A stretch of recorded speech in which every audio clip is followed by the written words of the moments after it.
My father was a human trafficker, and my mother was the heiress of a billionaire he had abducted. The day the police came, he fell off a cliff and died during the pursuit. My mother and I were sent back to the Wen family. My mother lost her mind, screaming as she pushed me away.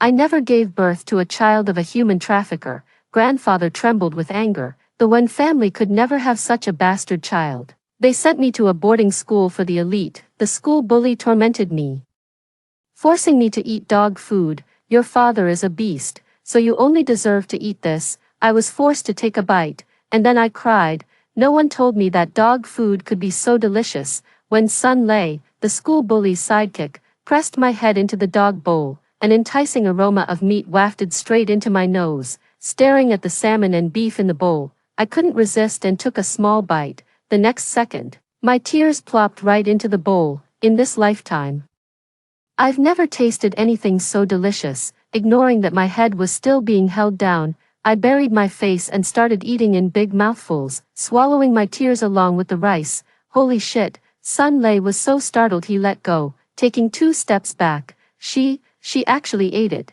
The school bully Jiang Yi beside him was taken aback for a moment, then nudged Xiao Xiaopang with his elbow. Is that dog food of yours clean? The dog hasn't eaten from it, right? No germs, I hope. Why does she seem so out of it? Xiao Xiaopang was also confused, scratching his head. I watched my aunt make it fresh, to teach her a lesson. I even picked yesterday's leftover salmon and beef. The bowl is new, though. While they were talking, I had already licked the bowl so clean it could reflect my face. Then I looked up at them with moist eyes and asked softly, is there any more? I haven't eaten in 3 days. Jiang Yi kicked over the chair beside him, his face fierce. You're getting addicted to this, aren't you? But I am not afraid. My dad loves to hit me when he's drunk. He weighs 200 pounds, hits hard, and his fists are as big as sandbags. Once, when my mom tried to run away, she was caught, and my dad got so angry he broke over a dozen thorny vines. I held on to my mother, begging him to stop hitting her, but he was already in a frenzy. He picked up a hoe and swung it straight at my head. That time, I was unconscious for 3 days. And I still have a long scar on my forehead. Besides that scar, I have many other injuries on my body, pinch marks, burns from boiling water, welts from cane whippings. No matter how fierce they were, none could compare to that man. The school beauty Bailu walked by with her tray, rolling her eyes. Are you all stupid? Just throw what you don't like into her bowl. With that, she expressionlessly tossed the broccoli, carrots, and fatty meat from her tray into my dog bowl. The surrounding classmates suddenly understood. Soon, a small mountain piled up in my bowl. I hate eating bell peppers. Here, take it. This shrimp is so fishy. Crab is such a hassle. I don't want to peel it. Pork belly is too fatty. It'll make you sick. I stared blankly at the leftovers piling higher and higher in my bowl. Steamed lobster, whole hairy crabs, glistening braised pork. No, these aren't leftovers. This is my heaven. Are these really all for me? I asked cautiously. My voice as faint as a mosquito's hum. Crazy, she really is an idiot, Sun Lei muttered as he walked away. But before leaving, he tossed a chicken leg into my bowl. Xiao Xiaopang stared at my bowl for a long time, then turned to Jiang Yi and said, Bro, is that dog food really that tasty? She seems to be enjoying it so much. Jiang Yi gritted his teeth and yelled at me, You're not allowed to leave until you finish it all. Got it. Then she turned and kicked little fatty Zhao. What are you looking at? Want to eat dog food too? After most people had scattered, I picked up that heavy bowl, found a corner, and crouched down. Sunlight streamed through the window, spilling over the pile of rice, making every grain glisten. I grabbed a piece of meat with my hand, stuffed it into my mouth, and scooped up a big spoonful of rice. My cheeks puffed out like a hamster's. When my mother was lucid, she told me she used to play the piano. But all 10 of her fingers were crushed and deformed, so much so that she couldn't even hold my hand. From as far back as I can remember, she was locked in a pigsty, with a long iron chain fastened around her neck. She often screamed like a madwoman, reciting foreign languages I couldn't understand, and then she would cry. Whenever she got the chance, she would run away. At first, she would take me with her when she ran away, because in this family, I wasn't welcome either. I was a girl. And from the moment I was born, I was unwelcome. When I was little, that man always called me Lin Jiannu. At the age of 8, Lin Yongkai took me to register for my household registration. The staff asked for my name, and he impatiently replied, Lin Jiannu. The staff member was incredulous. Are you sure? Once the name is registered, it won't be easy to change. She's just as cheap as her mother. What good name does she deserve? The staff member was so angry that they wrote Lin Xiaoqiao on the paper and asked Lin Yong, is this it? Lin Yong was illiterate and thought it was Jiannu, so he nodded carelessly. I huddled by the counter, keeping my head down the whole time, and only breathed a sigh of relief when I saw the name on the household register. When we left, 100 yuan was slipped into my hand. I looked at the staff member with gratitude, and after walking a good distance, I took advantage of my father's inattention to bow deeply to her from afar. That night he got drunk, and I took the money and keys to find my mother. In the dead of winter, my mother wore only a tattered vest, curled up in a corner shivering, her hair tangled into knots, the skin on her neck rubbed raw by the iron chain, forming thick, dark red scabs. Mom, take the money and run. I skillfully unlocked the chain and handed her the money. She stared at the banknote, her eyes blank. Having been isolated from society for too long, she no longer recognized the new version of the currency. Suddenly, she glared at me with suspicion. You're lying to me, you're his child. You must be lying to me. At that time, her mental state was unstable, and her words were often incoherent. I coaxed and persuaded her until I finally managed to get her out the door. But we hadn't run far before we ran into third uncle, who was on night patrol. The villagers, holding torches, chased after us and tied us up to take us back. That time, we were beaten until our skin split and our flesh tore. Her head was split open by a stone, and blood soaked the straw in the pigsty. When she woke up, all that remained in her eyes when she looked at me was hatred. It's all your fault. If it weren't for you, I would have escaped long ago. Sweetie, will you take mommy away with you? Your Lin family are all devils. Please, just let me go, okay? Her mind was growing increasingly unclear. Back then, because kind-hearted people sponsored our village, I was sent to school in the town. I began to understand things and gradually realized that my mother had been trafficked. I am the child of a human trafficker. I told this secret to my only friend, but the very next day, I was ostracized by the entire class. Your mother is crazy. Your father is a human trafficker, and you're no good either. They threw trash at me, spat on me, and someone even pushed my head into the toilet. Later, the police followed the clues and came to rescue me and my mother. My mother was sometimes lucid, sometimes confused, but when she was lucid, she was in great pain. She would look at me and keep hiding, trembling all over. I don't know her. She's not my child. Grandpa was so angry that his heart condition flared up, and he wouldn't let me into the house. The Wen family doesn't have such a wild child. How dare that human trafficker claim any connection to our family? My cousin drove me out of the house. I didn't know where to go, and I couldn't stop worrying about my mother, so I just squatted by the door and kept watch for 2 days. Finally, I fainted from hunger on the steps. When I woke up again, I was in the hospital receiving an 4 drip. My grandfather stood by the bed, leaning on a cane, his hair completely white. Child, don't blame us. Neither your mother nor our Wen family can accept you. It's because of the father you have. We will support your education and give you the best schooling, but for everything else, you'll have to rely on yourself. I don't resent them. I understand that being that man's child is a stain I can never wash clean in this lifetime. I don't dare to ask if I could have something to eat. I'm just too hungry. I know they all have it hard. Mom has it hard. Grandpa has it hard. I'm just grateful to be able to continue going to school. That man originally said he would only let me finish elementary school, learn a few words, so that in the future I could fetch a higher bride price, and so, I was sent to this school. They seem to have paid all my tuition fees, but it seems they forgot to give me living expenses, so from the time I returned to the Wen family until now, I haven't had a single meal. And all I have in my stomach is the glucose I was given that day. My cousin isn't at this school, but he had already informed the class that my dad is a human trafficker, telling them to look out for me. Now I can eat my fill, and the food is so good, with so much meat I've never tasted before. I'm very content. It feels really good to be looked after. When I returned to the classroom, the trash I had imagined wasn't thrown at me, And no one burst into laughter, logically speaking. After learning about my background, no one would like me. I returned to my seat in the last row. The girl next to me was very pretty, with clear, cool eyes and brows, and her school uniform was so clean it seemed to carry the scent of sunlight. When she saw me sit down, she didn't cover her nose like my previous desk mates had, disgusted by my smell, but she frowned and moved her book half an inch to the other side. "What are you looking at? Turn to page 28. Her voice was so pleasant that I was momentarily lost in thought. "What are you still spacing out for?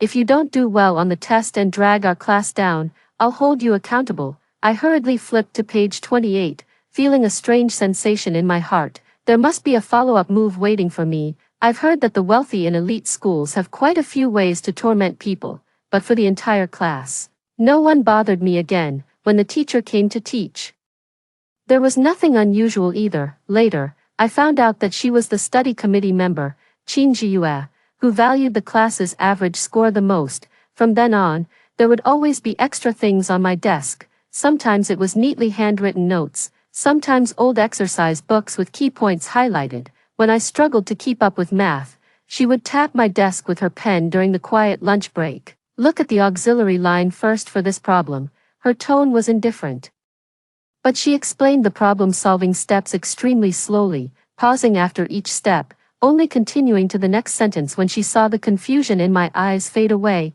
My English was a blank slate. I couldn't even recognize all 26 letters. She expressionlessly tossed me an old tape recorder. "Study hard. I'll check tomorrow." She had a sour look on her face, but her voice was truly pleasant. When she was teaching me to pronounce the words, I drifted off again and couldn't help but exclaim, "Has your voice always been this nice?" She froze, her face instantly flushing red, and she jabbed my test paper hard. "If you don't start studying seriously, I'm really going to settle accounts with you. Just look at your quiz score. Only 38 points. I dare not let myself get distracted anymore. I get up before dawn every day to practice speaking. Back when I was studying, everyone isolated me, so I had plenty of time to read. And I was always first in my class. But now I've scored last place, dragging down the class ranking. I can't let Chin Jiyue's efforts go to waste. Without any living expenses, eating has become a problem. I asked the school if I could work study. The homeroom teacher looked as if she had heard a joke. "This is a prestigious school. How could we possibly let students work? Didn't the Wen family send you here? How could you possibly be short on money?" A teacher nearby quietly pulled her aside. "She's the one who was abducted from the Wen family, born to a human trafficker." The homeroom teacher was very young, having just returned from studying abroad, and her face turned pale with fright as she immediately jumped far away. "We don't have work-study programs here. You should go back quickly. What's going on with the school? How can they just admit anyone?" I walked out of the office with my head down. I've heard words like that many times since I was a child, so I've long since become immune to them. Since that's not an option, I might as well head to the cafeteria. At least there's free kimchi and soup there. I wonder if there will be dog food again today. Thinking about the dog food from that day, I couldn't help but swallow, my stomach tightening. As soon as I sat down in the corner, a heavy lunchbox clattered onto the table in front of me. Jiang Yi stood with his hands in his pockets, looking down with a furrowed brow. "Hey, do all you girls love dieting so much, and only drinking soup? Eat this, it'll make you fat." Little fatty Zhao chimed in from the side, trying to force a wicked grin. "Exactly, my cousin cries all morning if she gains even a pound." I didn't say a word, silently opening the lunchbox. Inside were braised pork ribs, stir-fried shrimp, and 2 golden fried eggs nestled on top, with the rice packed down firmly. I picked up my spoon and started eating with my head down. The food was warm, the ribs were stewed until tender and soft, and the shrimp were fresh and sweet. I ate quickly and cleanly, finishing in just 2 minutes, even scraping the oil from the edges of the lunchbox with a spoon. "Thank you," I said, putting down the empty lunchbox and looking up at him. My eyes slightly warm, Jiang Yi visibly stiffened, his ears turning red at a noticeable speed. He took a sudden step back, his voice rising in a flustered, incoherent outburst. You're crazy. Who asked for your thanks? We're bullying you. Do you understand?" Furious and embarrassed, he dragged the still-dazed little fatty Zhao away with him. "I told you to be meaner. How else are we going to answer to Wen Chen? We're school bullies. We have to be mean. Wen Chen, my cousin's name, it felt like a tiny needle had pricked my heart. A bit stifling, but not too painful. He hates me so much, probably because he loves Mom too much and can't bear to see the suffering she's endured. As long as Mom can stay at the Wen family's place and recover from her illness properly, everything else doesn't matter. I wonder if Mom ate properly today and if she's feeling any better. I carefully dried the lunchbox until it shone, then placed it back in Jiang Ye's desk drawer. The sunlight fell on it, warm and comforting, after a moment's thought. I left him a note when no one was around. Please don't go to the trouble, no more food for me, thank you. After some thought, I lightly crossed out the words, make things difficult, and changed them to trouble. During evening self-study, I was the only one studying in the classroom. All my classmates were day students. I was the only one who had applied for boarding, but I was already used to this kind of life. When Qin Jiyue left, she expressionlessly left me with a pile of problems. Key question types, finish them. I didn't dare to delay. These questions were all carefully compiled by her. She had excellent grades, a top student's free private tutor, more detailed than what the teachers explained. I never would have dared to imagine such a thing before, but as I worked, I got hungry. Damn, the lunch was delicious, but it didn't keep me full. I got up and went to pour myself 2 large glasses of water. Gulping them down, unexpectedly, I ran into the campus belle, Bailu, who had come back to get something. She was looking at me as if I were a monster. Are you crazy, drinking 2 huge glasses of cold water in one go like that? I lowered my head, not daring to speak. Just then, my stomach let out a very untimely growl, which echoed clearly in the empty hallway. Bailu's expression froze. She frowned, looking disgusted, and tossed a meal card at me. Take it and use it. I didn't dare take it. Not because I was afraid of any trap, but because I felt unworthy. The card was dazzlingly bright, covered in diamonds that formed a sparkling, proud cat pattern. It looked incredibly expensive. Bailu seemed even more annoyed, shoving the card directly into my palm. I just hate the sound of a growling stomach. It's so annoying. I have a cleanliness obsession. Got it. After saying that, she seemed to realize the explanation didn't quite make sense. Picking up the art book, she almost jogged away down the hallway, leaving behind only a faint, pleasant scent of gardenia. I gripped the meal card tightly, the diamond edges digging into my palm, a little painful. Tears, without warning, fell in large drops onto the sparkling cat ears. So annoying. I've been at this school for less than a week, yet I've shed more tears than in the past decade combined. Back when Lin Yong used to hit me, I never cried this much. What's happening to me now? Life just goes on like this. And at least I don't have to worry about tuition. The meal card by Lu gave me always shows 99.99 plus. No matter how much I spend, the balance remains this number. I can only take out my little notebook and record all the money I've spent. Once I get into university and find a job, I'll pay her back. Jiang Yi never looked for me again, but there was always all kinds of food on my desk. This time, though, it was replaced with clean disposable lunchboxes. Once, I came early on purpose and saw Jiang Yi and little fatty Zhao putting food on my desk. The cafeteria food is so awful, I don't know how he can eat it. This is a new recipe my housekeeper developed, good for the brain. And this one, she stays up so late reading every night. This is good for the eyes. This one's for iron. She's gotten so thin. That day I saw her hand, TSK, such a long scar. Looks painful just seeing it. Brother Yi, do you think that scar was really from a dog bite? Shut up. Put the stuff down and leave quickly. Someone might come any moment. As they spoke, my desk was piled high with a mountain of food. I didn't dare face them, only waiting until they had left before returning to my seat. I had nothing to repay them with, so I could only take out the practice workbook Qin Jiyue had bought for me and start working on it. That spot in my heart felt as if it had been filled with something warm and soft, so full it swelled and ached. I took out the exercise book Qin Jiyue had highlighted for me and buried myself in solving the problems. There was nothing I could do to repay them. All I had was this pen in my hand. I was determined to solve every single one of them, one by one. I want to devour every single word from the book into my mind. I need to achieve the highest scores and get into the best university to repay all this warmth. The midterm exams arrived quickly, and I came in first place. Qin Jiu suddenly sprang up from her seat and hugged me tightly. Her cool voice brimming with uncontrollable excitement. I taught her.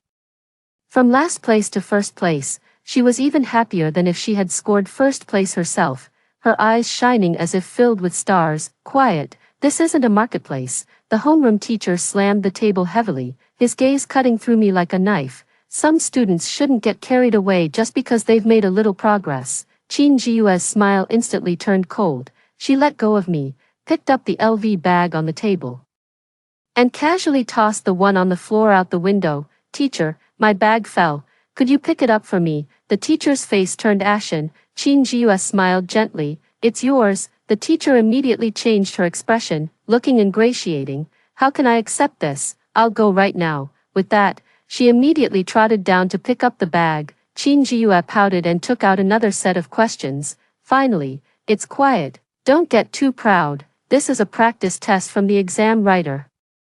Finish it in the next 2 days. I felt a surge of joy inside, nodded emphatically, picked up the test paper, and was about to start writing. Bailu couldn't stand it anymore. She just got first place.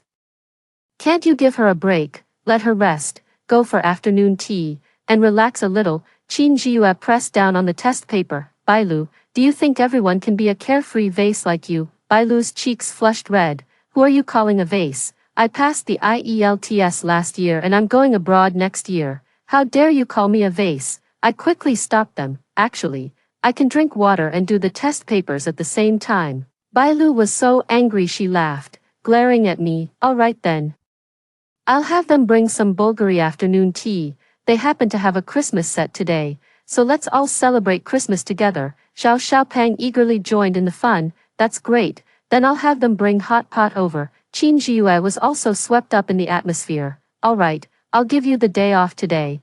I'll have my family send over 2 Western chefs to grill steak and foie gras for you. That was the first, and perhaps the only, Christmas in my life that was so lively, warm, and filled with the aroma of food. In the classroom, Michelin-level desserts coexisted strangely with steaming hot pot. Chefs in pristine white uniforms skillfully grilled steaks at the makeshift cooking station, sizzling and filling the air with a mouth-watering fragrance. The classmates were laughing and joking around. Even the usually serious Qin Jiu secretly took a bite of Bailu's gold leaf cake. I ate the tripe that Zhao Xiaopang had picked for me. Listened to Bailu complain about the tedious preparations for going abroad, and watched Jiang Yi quietly cooking beef for me not far away. For a few moments, I almost forgot who I was and where I came from, until the classroom door was roughly pushed open with a loud bang. All the laughter and chatter seemed to have been put on pause. Wen Chen stood there, his face dark and gloomy.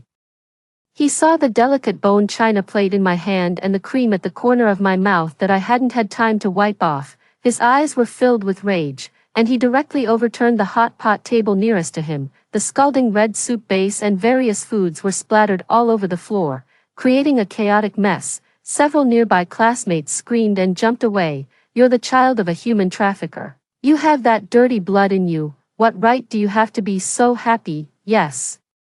What right do I have to live such a good life? I am Lin Yong's daughter. His blood runs in my veins. I almost forgot just now. I felt my whole body burning up, instinctively lowered my head, my fingers icy cold, my voice as faint as a mosquito's hum. Sorry, Wen Chen, you've gone too far. Jiang Yi was the first to rush over, pulling me behind him in one swift motion. Standing between me and Wen Chen, the young man's tall, straight back was filled with anger. It's a holiday today. What's gotten into you? Am I going too far? Wen Chen seemed completely ignited by these words. Jiang Yi, you're my best friend. You know exactly what that scumbag father of hers did to my aunt. She's still lying in the hospital, out of her mind, and you're actually defending the child of a human trafficker. Hospital. Mom is in the hospital. Has her condition worsened? How is Mom? I suddenly leaned out from behind Jiang Yi, no longer caring about my fear, my voice trembling with tears. Which hospital is she in? Can I go see her? Look at her.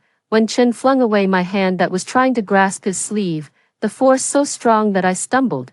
Are you even worthy? You and your scumbag father are both the ones who harmed her. You have nothing to do with our Wen family. Get out. Don't ever show your face in front of me again. After saying this, he glared fiercely at Jiang Yi. then turned and strode away. The festive atmosphere in the classroom vanished without a trace. Leaving only a mess on the floor and an awkward silence, the students looked at each other, unsure of what to say. Soon, everyone quietly left. Several professionals, dressed in their gear, also entered quietly to handle the scene, and soon the classroom was restored to its original state. Everything returned to normal, as if the earlier commotion and warmth had never happened. I shrink back into the corner that belongs to me, my hands and feet icy cold. My mind is filled with Wenchen's words, "Mom. I want to go see her, but I don't even know which hospital she's in. Yes, Mom isn't well yet. How can I live so well and be so happy?" I don't know how long it had been when a pair of familiar sneakers stopped in front of my lowered gaze. I looked up. It was Jiang Yi. "I've found out. Your mother is at the Wen family's private rehabilitation center, with the best medical team and care, using the finest medications. It just takes time." My heart relaxed a little, but the ache grew even sharper. "Can I go see her? Just one look. I promise I won't disturb her," I pleaded, looking at him.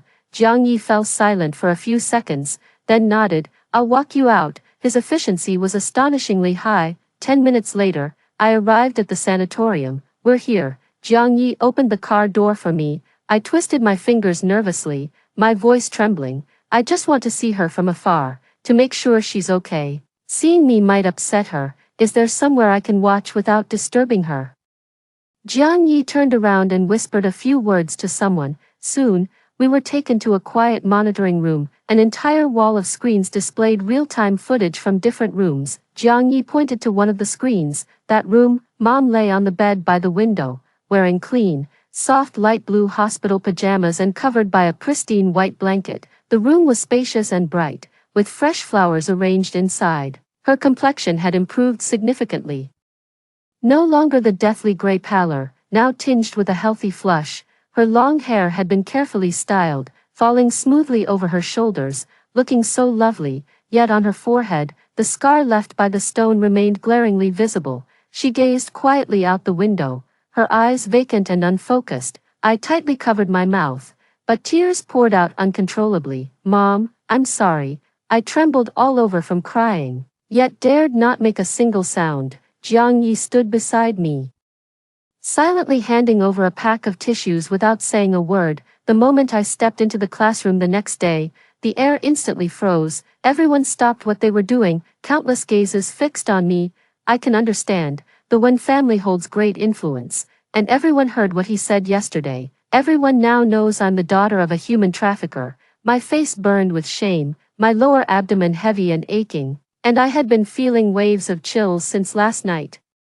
I quickly moved to my seat, burying my head in my work and trying my best to ignore the scrutinizing gazes. Qin Jiyue didn't show up all morning. I wonder if she, too, feels that being friends with someone like me is a disgrace. She was so kind to me before, probably because she didn't know about my background. During the break, I really needed to use the restroom. I had just stood up and taken 2 steps when the classroom suddenly fell silent again. Someone nudged their desk mate with an elbow, signaling them to look at me. I pretended not to notice, keeping my head down and trying to make myself as inconspicuous as possible as I shuffled out. Each step felt like walking on needles. My stomach ached, and my heart raced even more. Suddenly, a soft, beige long coat with the cool fragrance of gardenia was gently draped over my shoulders from the side, instantly wrapping me in its warmth. It was Bailu. She firmly grasped my cold wrist and, without a word, pulled me around and led me outside. We walked in silence the whole way. It wasn't until she had brought me into the dormitory and closed the door that she finally spoke, her face full of disdain. "Your pants are covered in blood. Didn't you know?" "Huh." I stared at her blankly. Another sharp cramp twisting in my lower abdomen. I turned my head and saw a large, shocking patch of bloodstains on my pants. My mind went buzz, completely blank. Am I bleeding? Am I going to die? Just like that time Mom was in the pigsty, bleeding so much, passing out. A wave of immense fear instantly seized me. Tears welled up without warning, and I stammered incoherently, "I'm sorry, Bailu. I might not have much longer to live. I've kept track of all the money I spent using the meal card you gave me, from the start of the semester until now. It's been 923 yuan and 50 cents. I know it's a lot. The food at school is too expensive, so I tried to only eat rice. I might not be able to repay you in this lifetime, but in the next life, I promise I'll work like an ox or a horse to pay you back. Bailu was stunned at first, her beautiful almond-shaped eyes widening as if she didn't understand what I was saying. A few seconds later, she burst out laughing. What are you doing, leaving a will? How stupid. Suddenly, as if remembering something, she frowned and looked me over. Wait a minute, Lin Xiaoqiao, is this your first time? That shouldn't be the case, you're already this old. Didn't your mom tell you this is menstruation? All girls get it when they grow up, every month. Halfway through her sentence, she seemed to realize something and stopped. Glancing around, she started chattering again. What kind of pigsty is this you're living in? Is the window drafty? Why is it so cold? She immediately took out her phone and called the housekeeper, rattling off a long list of items, from a thick mattress and down comforter to hand warmers and hot water bottles. Oh, and bring over a space heater too. Also, bring a few sets of clothes. The ones in my closet that I haven't worn yet, bring them all. Soon, 2 housekeepers from Bailu's home arrived with large and small bags in tow. They deftly and gently taught me how to use sanitary pads, why menstruation occurs, and what to pay attention to during my period. They then helped me change into clean, soft, pure cotton pajamas that carried the scent of sunshine and assisted me in lying down. It was only then that I belatedly noticed that my hard wooden bed had somehow been covered with a thick, soft mattress and a fluffy down comforter. A few plush toys, the kind I had only seen on TV, were also placed by the bedside. The once empty and cold dormitory was now filled with the warm aroma of simmering food. An ant was bubbling away, cooking bird's nest porridge in a small pot. I felt as if I were walking on cotton, everything happening too fast, too unreal. I even forgot the pain in my abdomen, leaving only a dazed sense of helplessness. Just then, Qin Jiyue rushed in like a whirlwind, her coat buttons undone and her bangs slightly disheveled. Bailu, where have you hidden my first place again? Her tone was sharp, but it abruptly halted when she saw me lying pale on the bed, her brows furrowing tightly. Bailu walked over and whispered a few words quickly into her ear. Qin Jiyue's face instantly darkened. She took a few steps to my bedside and touched my cold forehead. Then she took out her phone. I'll have the family doctor come over right away. Developing so late. With such a heavy first period, you need a thorough checkup. Her fingers tapped rapidly on the screen, the lines of her profile tense.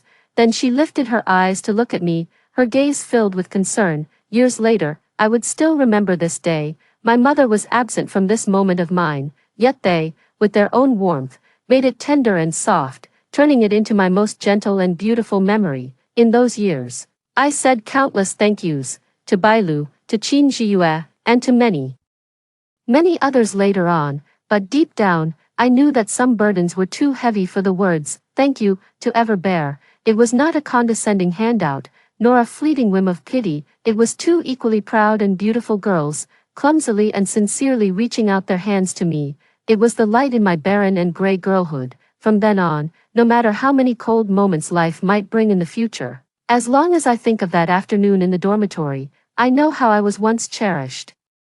When I returned to the class, there was no more whispering. I didn't know if it was because of Bailu, Qin Jiyue, or Jiang Yi, but when walking around the school, people would still often point at me. However, it didn't matter anymore. Having such good friends, even if I were to be scorned by thousands, it would still be worth it. At that time, my sense of self-worth was actually extremely low. When heaven suddenly bestowed such wonderful friends upon me, I was even willing to exchange my life for them. Life went on like this, and Bailu went abroad the very next year. Before leaving the country, she loaded a lot of money onto my meal card. I can't use that much, and I already can't repay what you've given me before. Her eyes were slightly red, and her tone was haughty. Who said you have to repay me? Eat more, don't get as thin as a blade of grass.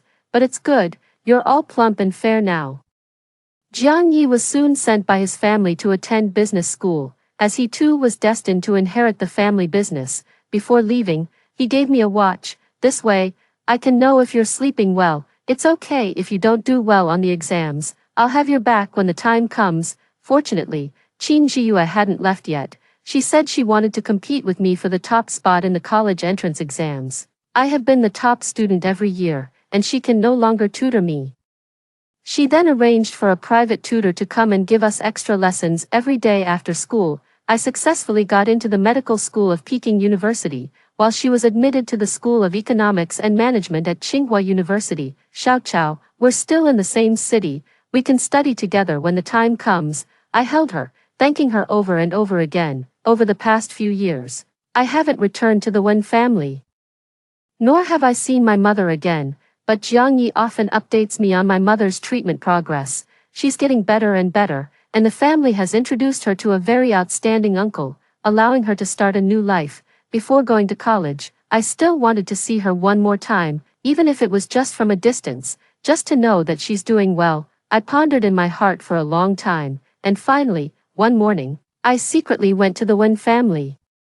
Crouching outside the wrought iron fence, I saw my mother in the rose-filled garden. She was wearing a soft beige long dress, crouching down to pet a frolicking puppy, with a serene smile on her face. I had never seen her smile like that before. Behind her stood a middle-aged man with an elegant demeanor, holding a water cup and a soft cloth. His gaze was always tenderly following her, patient and considerate. The scene was so beautiful it felt unreal. I tightened my grip on the Peking University admission letter in my pocket. This is it. Seeing her doing so well is enough.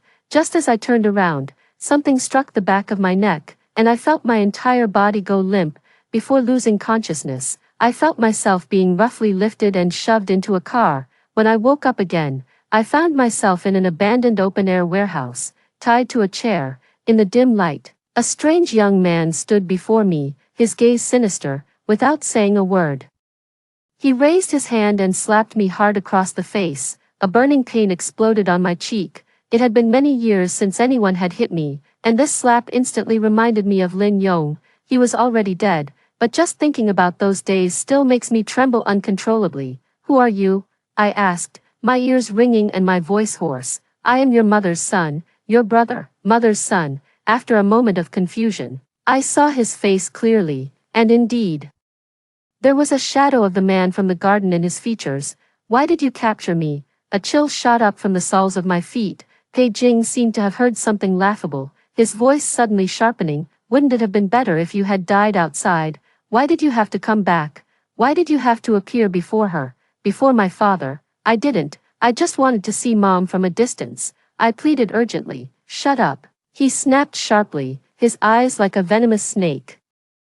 A bastard is a bastard. How dare you call her Mom? I'm telling you, once Dad marries that bitch, everything in the Wen family will be mine. I won't allow anyone, especially not someone with dirty blood like you, to ruin my plans and take what's rightfully mine. My entire body went cold. You wouldn't dare. If you dare hurt Mom, I'll haunt you even as a ghost. Pei Jing gave a sinister smile, picked up a rusty iron pipe, weighed it in his palm, and walked toward me step by step, his shadow completely engulfing me. Sure, why don't you go try being a ghost first? Just as I was being shoved into the car, Jiang Yi, who had just returned from abroad to surprise me, sensed something was wrong. The watch he gave me had a tracking function, and at that moment, I was moving rapidly toward the outskirts of the city. This isn't right. She usually won't even take a taxi, so how could she be moving this fast? A bus wouldn't have this kind of speed.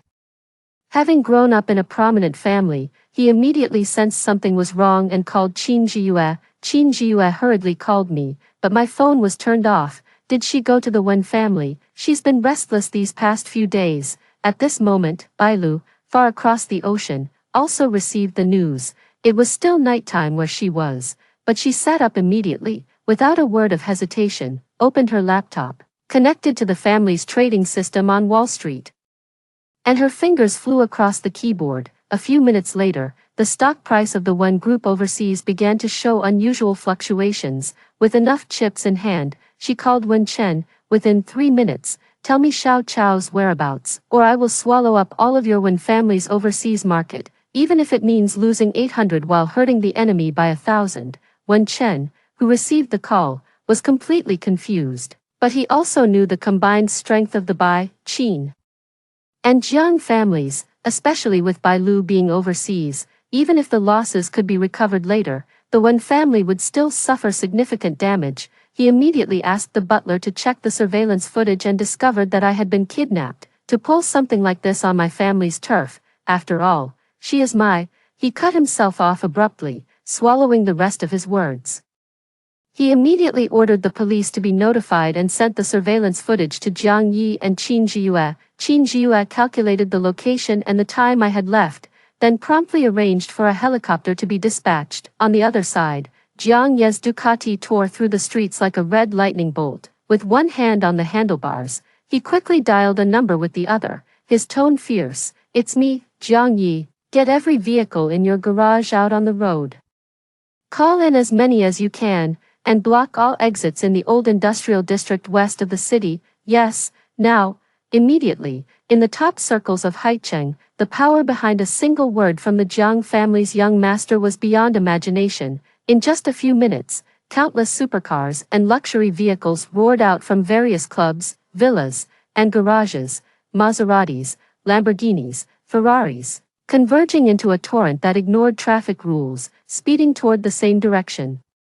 Drawing the attention of passers-by and throwing traffic surveillance into chaos, inside the warehouse, a rusted iron pipe whistled through the air, swinging down hard toward the top of my head. I closed my eyes. The expected sharp pain did not come. Instead, there was a heavy, muffled thud followed by a man's agonized cry. "What kind of trash dares to lay a hand on her?" Jiang Yi kicked Pei Jing hard, sending him flying into a pile of scrap metal on an iron rack, causing a loud crash.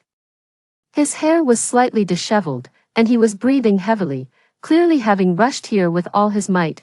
Almost at the same moment, the roar of helicopter propellers echoed from the dilapidated warehouse roof. A beam of intense light pierced through the dust-covered skylight, precisely illuminating Pei Jing. At the open door of the hovering helicopter, Qin Jiyue knelt on one knee, her posture as steady as a rock. Her gaze was icy cold as she drew the bowstring to its full extent.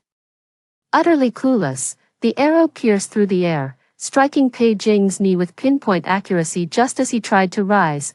Pei Jing let out a sharp cry, unable to get up again. Jiang Yi had already rushed to my side in a flash. His hands trembled slightly as he swiftly cut through the ropes binding me. Qin Jiyue quickly descended the rappelling rope and ran over, seeing the deep red rope marks on my wrists and the handprint on my cheek.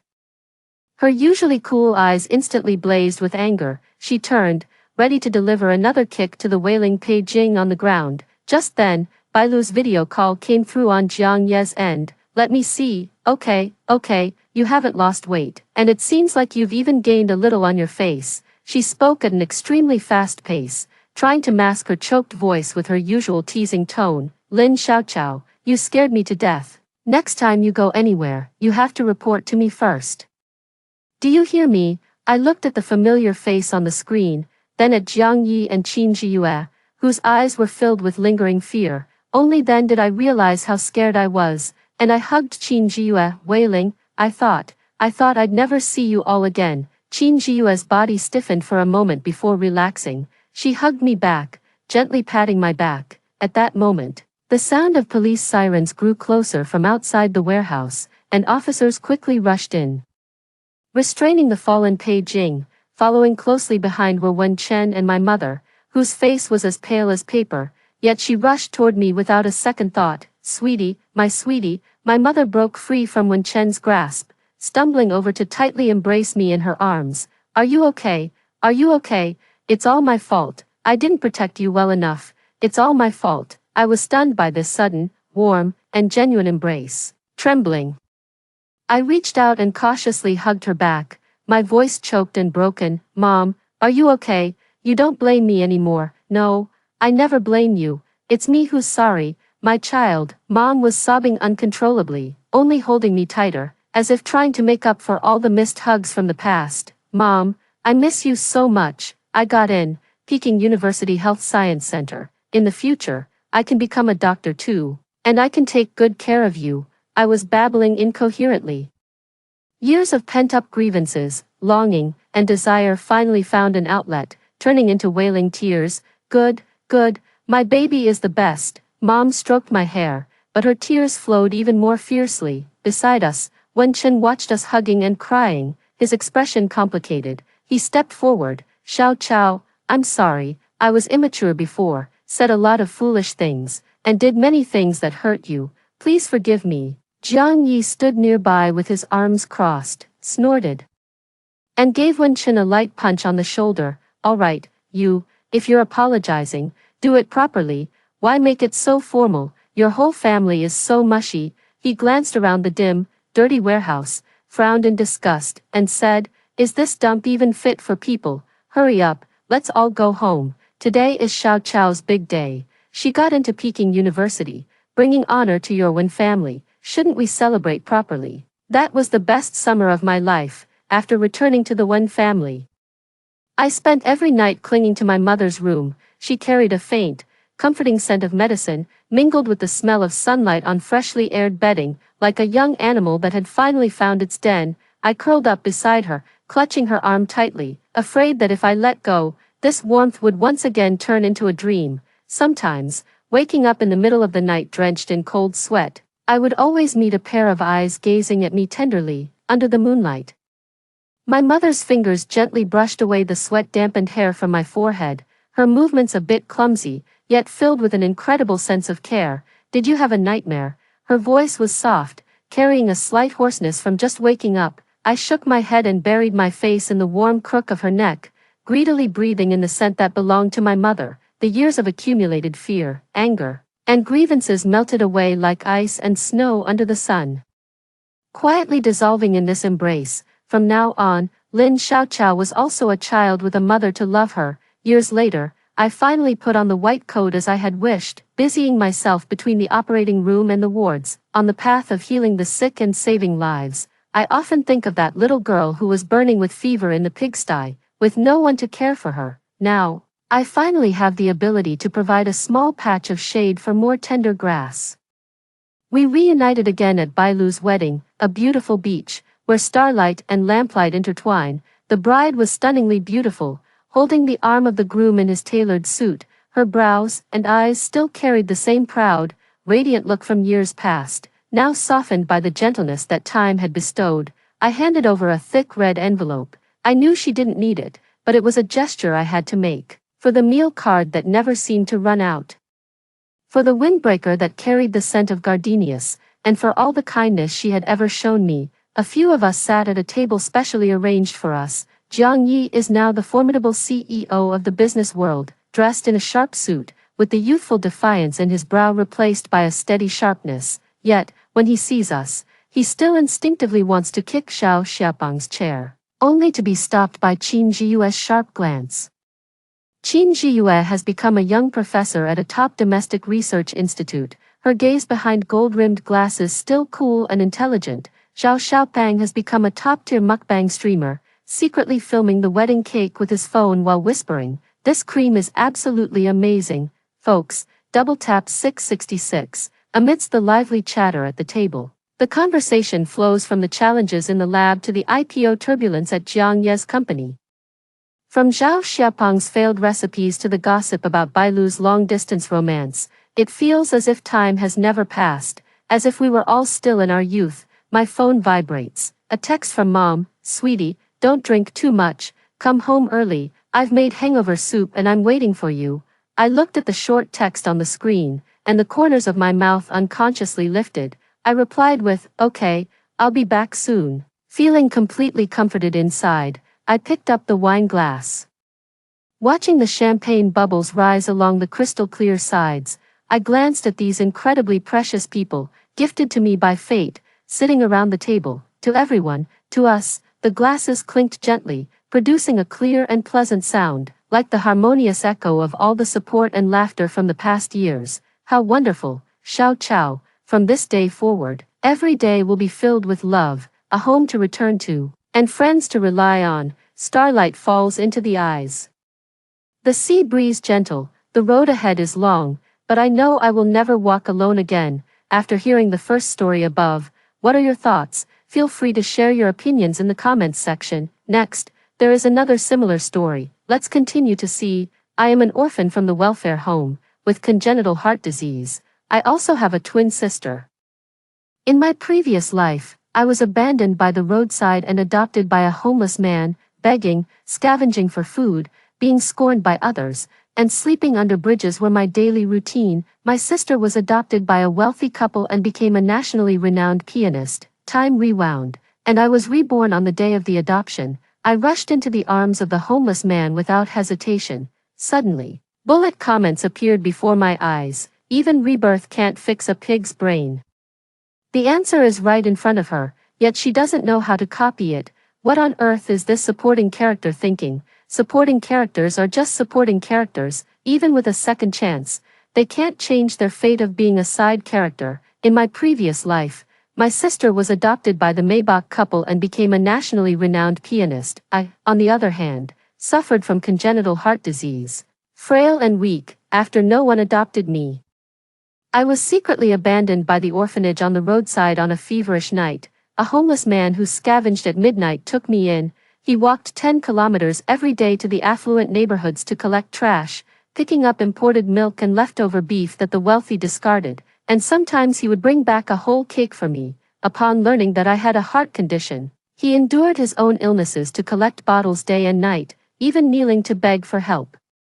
I managed to scrape together enough money for my surgery by any means necessary. Unfortunately, it was a bit too late. My body was too weak, and I didn't make it to the operating table. He never got to see me grow up. When I woke up, I had been reborn on the day my sister was adopted. At the orphanage gate, a Maybach slowly came to a stop. I dug out the only clean little white dress from the bottom of the trunk and put it on my sister. The Maybach couple stepped out of the car. I patted my sister's small shoulder. Go on, those are your new mom and dad. I stood quietly, watching my sister run toward her brilliant life, until the Maybach disappeared from sight. What, is this supporting character out of her mind? Didn't she get a second chance? Her brain must be fried for not choosing the Maybach. If you'd chosen the Maybach, the one playing piano in Vienna would be you. I'm so anxious, truly hopeless. Like mud that can't be plastered on a wall, otherwise. How could she be a supporting character who died early? Let's all move on. From the bullet comments, I learned that my sister is the female lead, and I am just a cannon fodder supporting character who only appears at the beginning. I quietly finished reading these bullet comments, and found the older brother who usually takes care of us at the orphanage, asking him to help me take a photo. After finishing all of this, I calmly packed my bags and secretly left the welfare home in the evening. Dad, I'm coming, this time. I will grow up. When I left the welfare home, I took a bag and skillfully collected cardboard and bottles from trash cans along the way. Estimating the time was about right, I clutched the bag in my hand, walked over to the roadside where the homeless man had found me, and sat down to wait. Not long after, the familiar figure from my previous life arrived as expected. Clatter, rustle, the sound of aluminum cans falling into the bag and colliding with each other. Just watching his scavenging figure from afar made my nose sting and my eyes grow warm. Oh, dear child, why are you sitting here? Where are your parents? My tears instantly fell. I sobbed and told him I had a heart condition, and no one wanted me. I also told him that if he sent me to the police station, I would eventually be sent back to the orphanage, and a child like me would end up homeless in the end. As I was speaking, the barrage of comments appeared again. Still filled with negative remarks. This supporting female character really isn't very bright.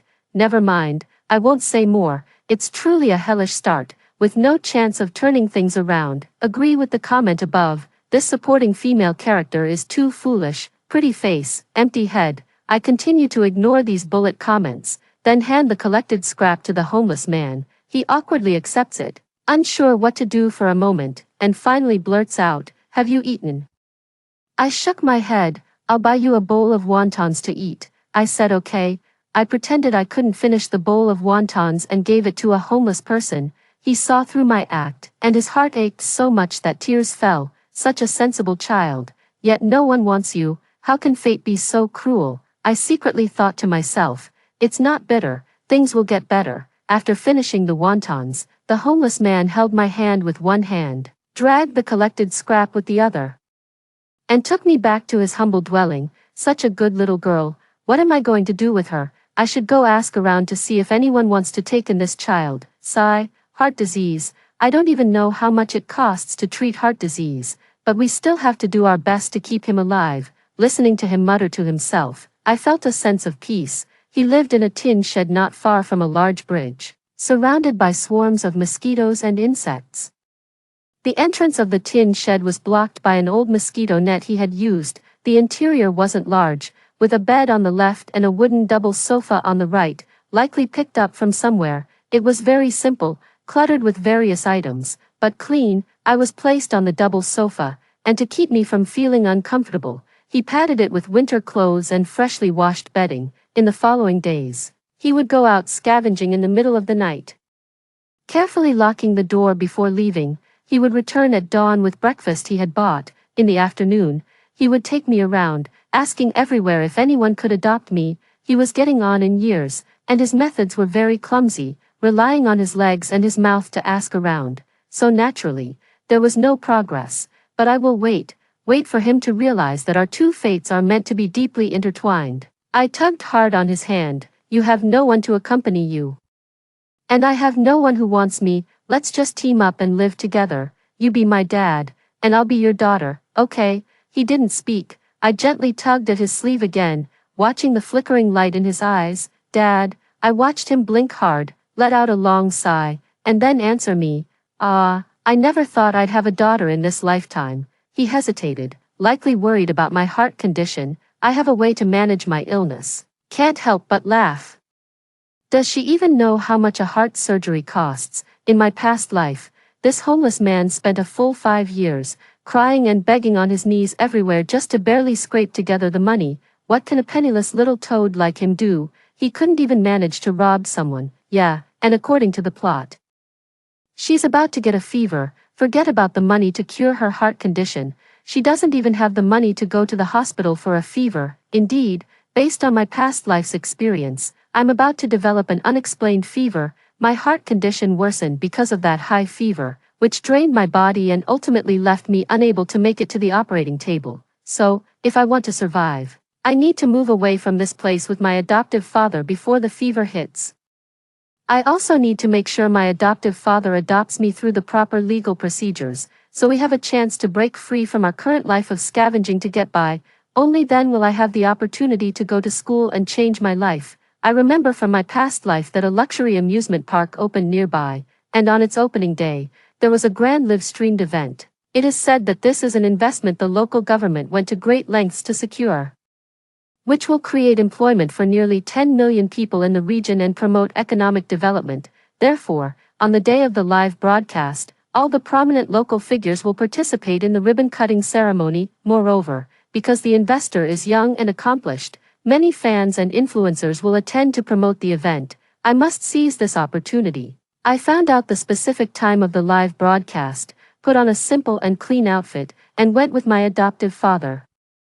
At the scene, the crowd was packed. I desperately pulled my adoptive father forward, pushing through the crowd. Sweetie, there are so many people, let's just watch from the outside. Dad, I want to get a little closer. I'll squeeze to the front, and you wait here for me. Okay, but you have to keep an eye on me. All right, be careful. I managed to squeeze to the front row just before the ribbon-cutting ceremony began, standing in the gap between the security guards, keeping an eye on the live broadcast location, looking around. The mayor, entrepreneurs, and the director of the orphanage were also there. They were all waiting for a business tycoon who was running late. A black van slowly drove in. The big shot had arrived. The big shot was dressed in a finely tailored suit, with a dazzling wristwatch sparkling in the sunlight. The ribbon-cutting ceremony for Shengguang Amusement Park officially begins. I watched the ceremony, my palms sweating.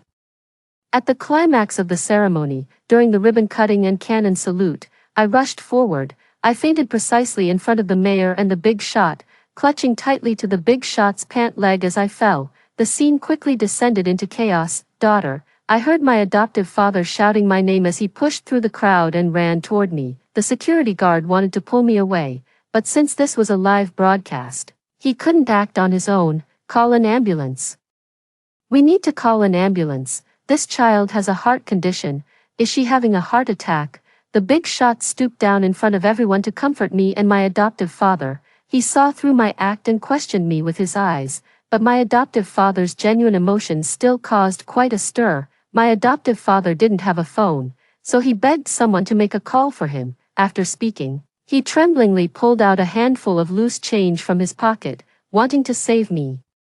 Reporters swarmed forward to ask questions, and under their interrogation, my adoptive father revealed that I was an orphan and that he had adopted me. I watched as the dean's face gradually darkened, and I curled the corner of my mouth into a slight smile. This supporting female character does have a bit of cleverness, but so what? It's futile and carries great risks. Live streaming is fine, but what happens afterward? If no one follows up, it's essentially useless. Those who come are just chasing celebrities, and such matters are quickly forgotten. The barrage comments weren't wrong. Before I left, I secretly entered the dean's office and memorized a few journalists' phone numbers. I sent them messages asking for help. One of those journalists had once tried to help me, but by the time he became famous enough to stir up public opinion and save me, I was already on the brink of death. My adoptive father's genuine emotions were seen by many netizens. Gaining some online attention, initially, many netizens criticized me, claiming I was trying to extort money, that seeking attention was real while the heart condition was fake. But after the hospital test results came out, public opinion shifted overwhelmingly, and netizens' attention turned to my adoptive father's plight and his kindness and integrity. The big shot covered my medical expenses, and I, quite impressively, developed a high fever. This time, my high fever was brought under control.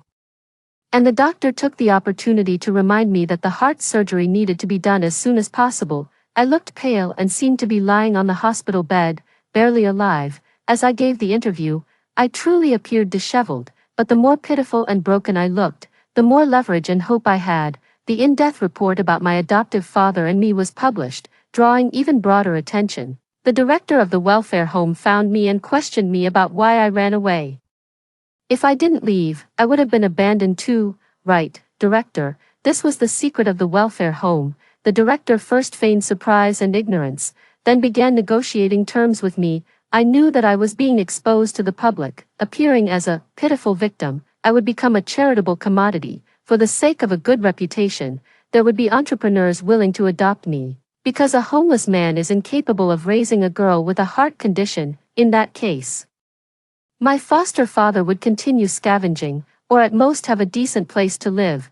But that's not what I want. In this life, I not only want to survive, but also live well with my adoptive father. So, I pretended to know the orphanage's secret and negotiated a deal with the director. I demanded that the orphanage handle formal procedures for me and my adoptive father, that the government provide us with a place to live, and that I be allowed to attend school. In return, I would not only keep the secret but also use the current attention to tell a story that benefits the orphanage, to enable the orphanage to receive more donations from entrepreneurs. The director agreed. As he turned to leave the ward, my adoptive father happened to push the door open, carrying porridge he had fetched from the hospital cafeteria. I clenched my palm, finding it sweaty. I bought you some congee with preserved egg and lean pork. It's a bit hot, so eat it slowly. Hearing my adoptive father's voice, I felt my nose sting with emotion again. Dad, we're going to have a home. While the attention is still there, I went through the adoption procedures with my foster father. Before signing, he repeatedly advised me to find a father with better conditions. You're a smart kid. While so many people are paying attention to you now, take your time and choose carefully. There was a Mrs. Zhang yesterday. I think she's a good person too. You should consider it. No matter what he said, I only shook my head, my gaze resolute. I only have you as my father, and we must not give up on each other. My adoptive father's eyes welled up with tears, yet I felt particularly at ease. Then we moved into the public housing provided by the government. It's a small 2-bedroom, 1-living-room apartment, not in great condition, but much better than the tin shacks under the bridge. Because of my cooperation, the orphanage was able to film many touching promotional stories and secured new funding. The cost of my heart surgery was covered by the parent company of the amusement park. But because the procedure is quite complex, it's scheduled for about a year later. My foster father continued collecting bottles. Even though we had a place to live, we still had to earn our living with our own hands. Did this supporting female character actually manage to pull off a little twist my foot? This supporting female character is choosing a life of homelessness over a comfortable one. Even if she finds a temporary place to stay, the hardships are far from over. The barrage of comments got me thinking. I had thought that, as things were, I could continue my studies and get by, even if life was simple. When I moved into the new house, closing my eyes occasionally made me feel breathless and anxious. I feared that the spotlight would no longer shine on me, and everything I had fought for would turn into bubbles. So, I asked the dean for a smartphone and registered a live streaming account. The name was simply Little Fish Facing the Sun. Although I grew up in an orphanage, I attended elementary school there. I was assigned to a nearby ordinary elementary school for 6th grade.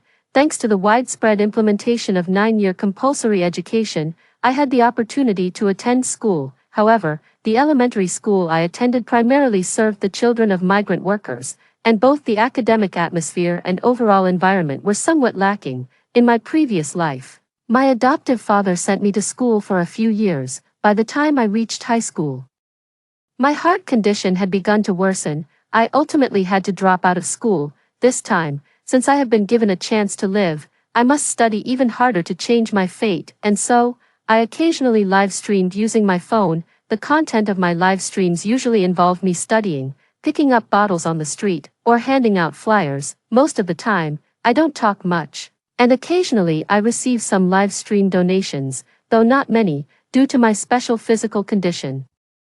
Even though my grades are decent, I can only continue at my current school for the transition from elementary to middle school for now. My heart surgery is almost scheduled. Today, as usual, I went to collect bottles, but something felt particularly off. Suddenly, I noticed the information on the bullet comments. Damn, this is intense. She's about to get kidnapped and abused. LOL. If solving problems were that easy, everyone would be getting rich effortlessly. Changing your fate is that simple. Broadcasting your whereabouts live every day. You're just thinking too kindly of people. Kidnapped, abuse. I suddenly felt my hands and feet turn cold. There weren't many pedestrians on this road, just a few hundred meters from the bustling city center, but it was behind a residential complex. If someone really intended to kidnap me, it was already too late for me to run. Stay calm, I carefully recall, during my live streams.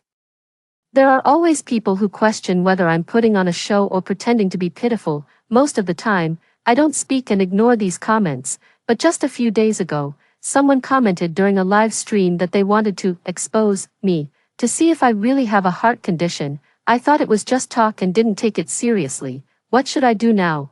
I suspect they just want to teach me a lesson. After all, I'm just a student. I want to call the police now.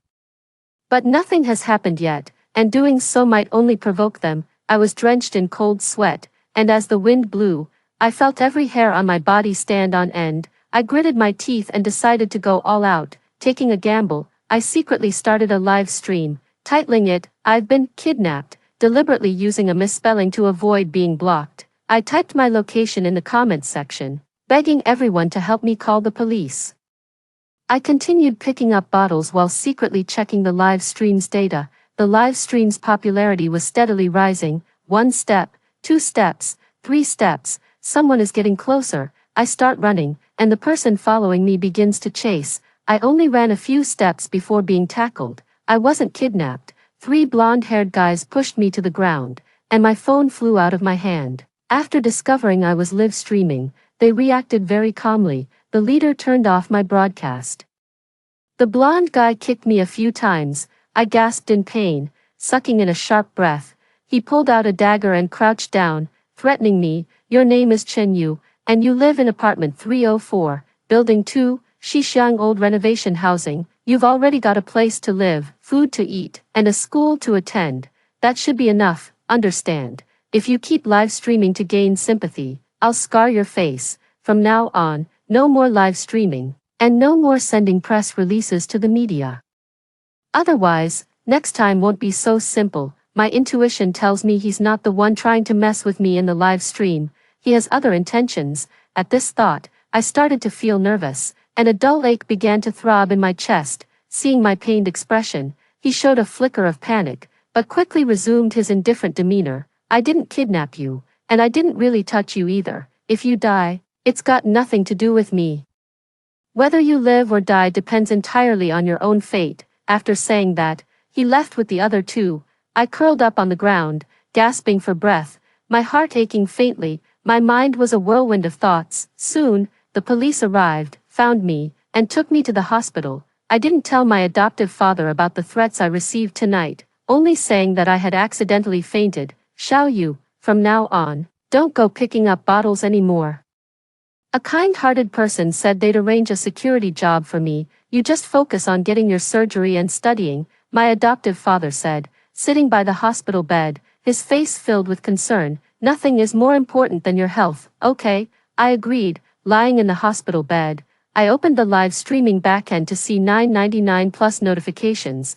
My old news was dug up again, stirring up a small wave of attention. After this incident, someone anonymously offered to fund me regularly, covering my education and living expenses until I come of age. The condition was that I stop live streaming. From then on, I guessed who was threatening me. My sister. I suspect she is the female lead in this script. She is a meticulously cultivated rose, and as a future renowned pianist, she should not have any blemishes. Her sister being exposed to the public eye is a blemish, because of her foolish decision to do live streaming. Netizens discovered that the female lead is her sister. They have been sending messages to the female lead's adoptive mother every day, asking why, with so much money, they didn't adopt both sisters. It can be said that the female lead's family is kind-hearted, as they still support her financially. This has affected the female lead's development, to say the least. I have already made the greatest concession, but I don't need to go against money. I can still have a better future.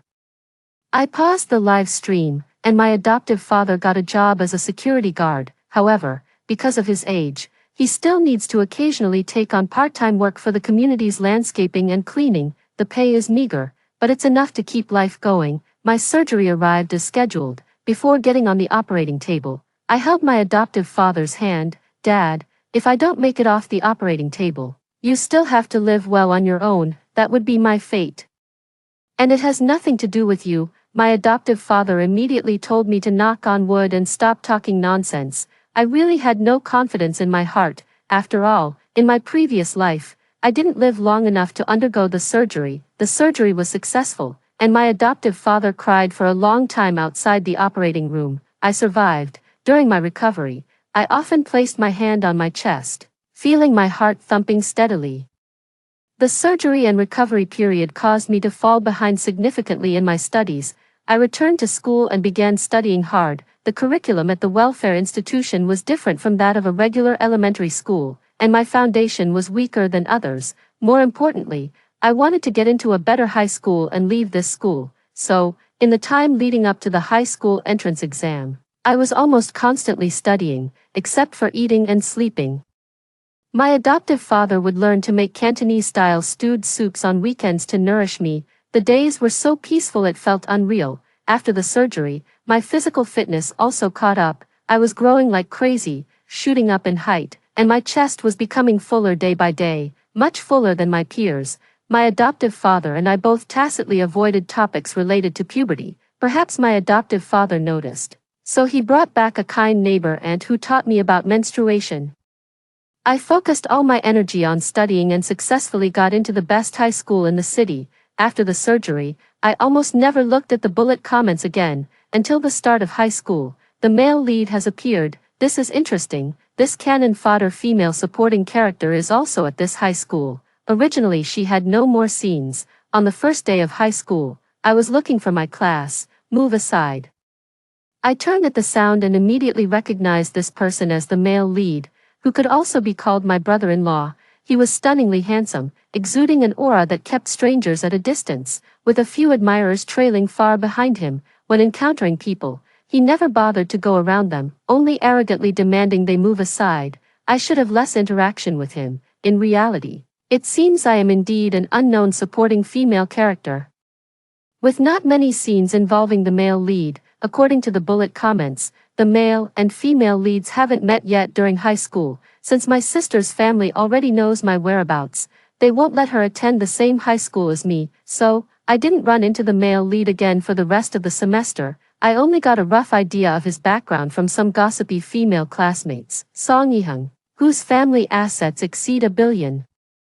Plans to study abroad for college and eventually take over the family business. Attending high school was just a formality, a transitional phase, so he skipped classes frequently, and no one dared to discipline him for sleeping in class. with wealth, leisure, and intelligence. He had countless admirers, yet none caught his eye. However, whether it's the male lead or the female lead, it has nothing to do with me. Right now, I am just an ordinary high school student. The old news and live streams have long been swallowed by the vast ocean of the internet. No one knows I once had a heart condition, no one knows I came from an orphanage, and no one knows my adoptive father used to be a homeless man living under a bridge. I have my own life to live. I need to study. I need to earn scholarships. As long as I work hard and stay grounded, get into a good university, put in the effort, and take my adoptive father away from this place, everything will come to an end.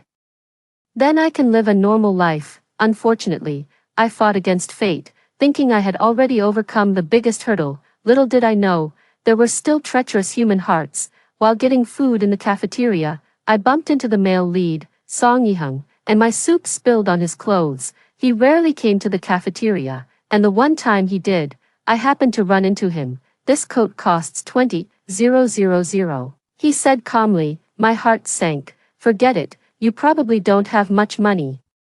Take it to the dry cleaners, and when it's done, bring it to me in class 4, grade 12. Got it? I frowned. You were the one who suddenly backed up. He threw his coat onto my hands and Song Yiheng walked away without looking back. Oh my god, oh my god, oh my god. The male lead is actually interested in this supporting female character. It's quite baffling, but maybe it's because she looks a bit like the female lead. No, wait. I remember the male lead had a white moonlight in high school. Seeing the words, white moonlight, my face paled a shade. I can guess who that is. She and Song Yiheng are a perfect match, the goddess everyone talks about. Everyone thinks they are a perfect couple. The classmates around us cast strange glances, not wanting to stir up more trouble. I rolled up Song Yiheng's jacket and hurried away. I sent the jacket to the dry cleaner and had a male classmate deliver it to Song Yiheng, and avoided him at school. But the more you avoid something, the more it comes your way. After evening self-study, Song Yiheng stopped me not far from the school gate. What are you avoiding? You're not thinking I tricked you into helping me wash my clothes, are you? I ignored him and kept walking with my head down. Song Yiheng grabbed my hand. Hey, you're pretty interesting. I immediately shook off his hand and looked around. Worried that classmates might see, I turned into a quiet alley and motioned for Song Yiheng to come over. Why? We're not in the same grade, we don't know each other, and it's just a piece of clothing. Why are you still looking for me now?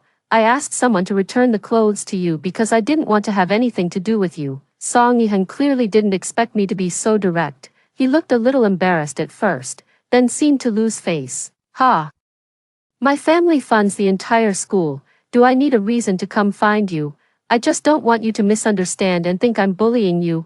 I pondered. I'm not misunderstanding. I hope you won't look for me again in the future, and don't speak to me at school anymore. We don't know each other. Okay. Song Yiheng sneered and said no. Reverse psychology. The male lead loves playing hard to get the most.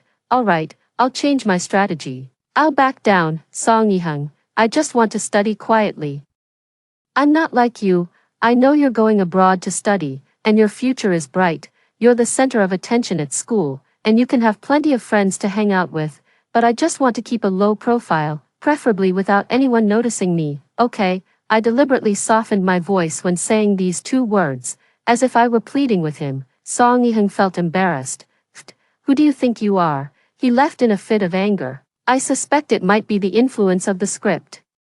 Or perhaps because my sister and I do bear a striking resemblance, about 70% alike, that Song Yiheng couldn't help but be drawn to me, but he is the male lead for my sister, yet he is definitely my disaster star. I took a detour back home and spent the next few days in anxiety. Everything was calm. Just as I was secretly rejoicing, disaster still arrived. I walked into the classroom and took my seat as usual, but all my classmates were looking at me with strange expressions. And even some girls from other classes were whispering among themselves, something's off. I had a gut feeling that something was wrong, but I couldn't figure out what it was. Could it be that someone saw Song Yiheng talking to me and mistakenly thought we were dating? This is utterly absurd. I paid no attention and continued with my class. On my way home from evening self-study, I was suddenly drenched by a bucket of cold water. In autumn, I was only wearing a long-sleeved shirt. My figure was completely exposed after my long sleeves got wet. the person who splashed the water ran away, and I stood there in a daze, my mind completely blank. A kind male classmate handed me a jacket, and I hurriedly said thank you before heading home. In the following days, harsh voices continuously gathered from all around. I told you, it's her in the video. Her chest is just as big, exactly this big. Her father used to be a scavenger, now he's a security guard. How can a trash picker afford to attend our school? The post said she used to pick trash to pay for her education, so why doesn't she have to do that anymore? Because she's being kept, sleeping around for money. She and her dad aren't blood related. Who knows if there's something going on? He's so old, he probably can't do it anymore, right? Hahaha, someone dug up my past, used AI face swapping to create a video of me, and posted it online. Splashing water was just to let everyone see my figure and draw their attention. The audience was too busy reveling. No one wanted to find out what the truth was. The person who wrote this rumor also mixed in my past news, blending truth and falsehood. I don't understand why poverty, being adopted by a homeless person, or having once collected bottles should be shameful, but I know that at this moment, coming out to desperately prove myself is useless. This rumor is too explosive. And it has even affected my adoptive father. I came home from school and saw him looking a bit distracted. Someone had sent him that rumor. He was angry, but he felt helpless. Xiaoyu, don't let these baseless things affect your studies. If we stand upright, we have nothing to fear from a crooked shadow. As long as we remain pure and innocent, that's enough. He said this, but he still fell ill because of it. I agreed verbally, but in my heart, I thought, it's impossible, if I keep my head down. I'll always be the weak one, and the weak can only endure passively. Only by fighting back can I make people dare not spread rumors again. I knew everything was connected to Song Yiheng. To find the person spreading the rumors, I had to go through him. You said to pretend I don't know you. When I stopped Song Yiheng in the alley, he raised an eyebrow with a cold smile, but knowing my situation, he quickly dropped the annoying expression. I believe you're not that kind of person. But the rumors weren't started by me, the blame lies with the one who started it. I know it wasn't you, but it must be related to you. If it weren't for your brain, if I hadn't bumped into you, you wouldn't have come looking for me, and I wouldn't have been noticed. Song Yiheng blinked, cold as a ghost. So what, even if it's true, I don't have to take responsibility, right? I sighed, deciding to appeal to reason and emotion first. What you saw is partly true. Song Yiheng's expression changed slightly. I grew up in an orphanage. If my adoptive father hadn't taken me in, I would have died. I scavenged for scraps to survive. I am currently receiving financial aid and had heart surgery just 3 years ago. We should never have been involved, and the rumors indeed didn't start because of you, but only you can help me. I spoke slowly and deliberately, watching Song Yiheng's expression as I talked. He was wavering, but his mouth still had the firmness befitting a male lead. What does that have to do with me? Why should I help you? Great, I'm waiting. I took off my coat, revealing the outfit underneath, a sexy dress. I pursed my lips, still feeling a bit embarrassed. Then, with lightning speed, I placed Song Yiheng's hand on my waist and leaned in close to his face. What the hell are you doing? Song Yiheng's face instantly flushed red, then turned ugly, as if he had touched something dirty. And he recoiled sharply. I pointed in a direction and said, I placed a camera over there. Now you're also a party involved. How do you explain me standing here with you dressed like this? If you don't help me, I can't explain it clearly, so I might as well let it all go. Since I'm a slut with such a great figure, it's only reasonable that you've slept with me, right? Song Yiheng still sneered coldly. I launched my final attack. If you don't help me, tomorrow I'll spread the rumor that you like kissing my ass. Damn, that's truly vicious. Although this supporting female character isn't much, she does have some strange talents in certain areas. Song Yiheng's face darkened completely, but he agreed, I'm not actually that unscrupulous, but to make those who spread rumors pay the price. What's wrong with resorting to some extreme measures? The person who spread rumors about me is someone who likes Song Yiheng. I just had a few interactions with him, and this is how I'm treated. I not only want to find her, but I also want to send her to prison. I want to provoke her. I want Song Yiheng to help me trace the IP of the rumor monger and continue reposting that thread to boost its engagement. Then, I want Song Yiheng to pretend to like me.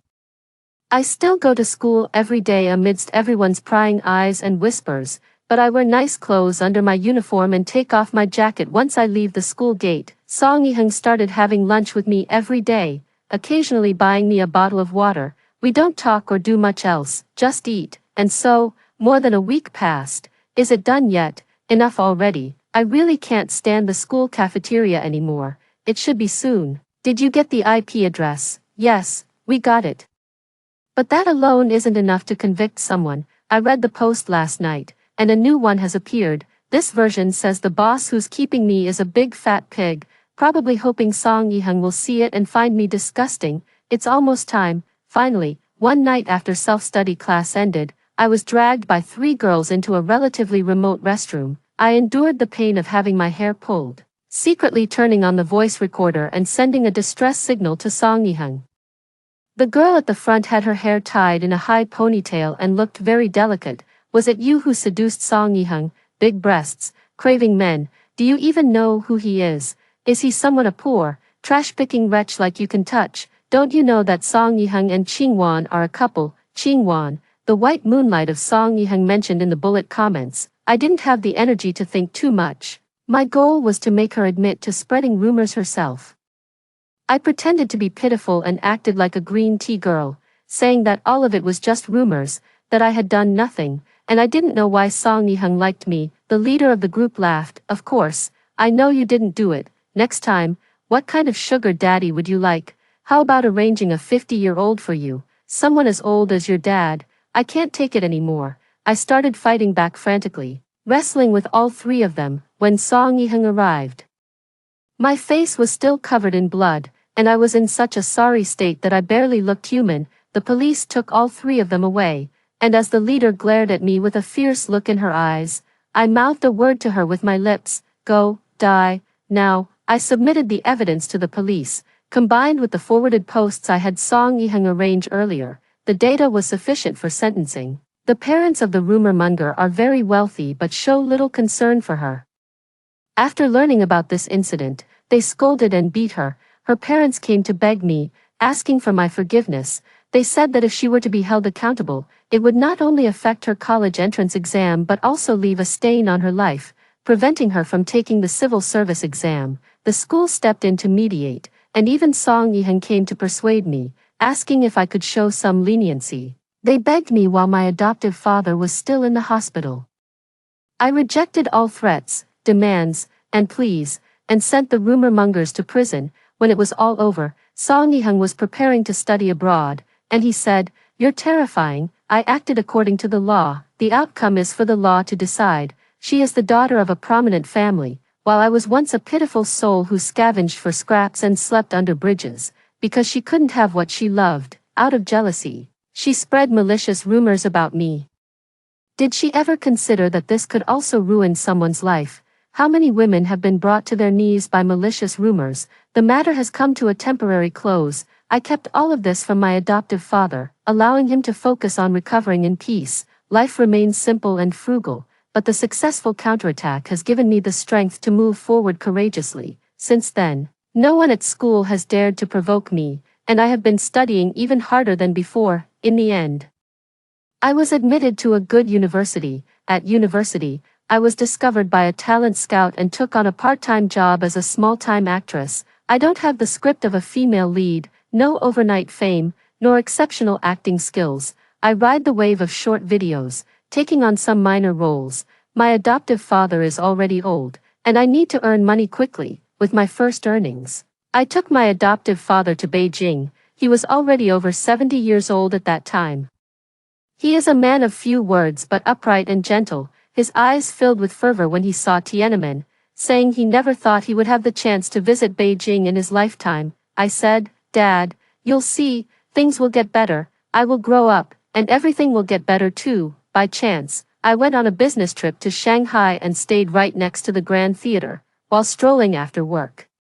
I passed by the theater entrance and saw the performance announcement of the famous pianist Zhou Ziyi. On the poster, Zhou Ziyi was wearing a blue gown adorned with sparkling diamonds, as if draping the entire galaxy over herself. Gazing at this face that bore a striking resemblance to mine, I was momentarily lost in thought. After all, in my memory, Zhou Ziyi was still the little sister in a white dress, clutching a teddy bear. Raindrops fell on my face, waking me up.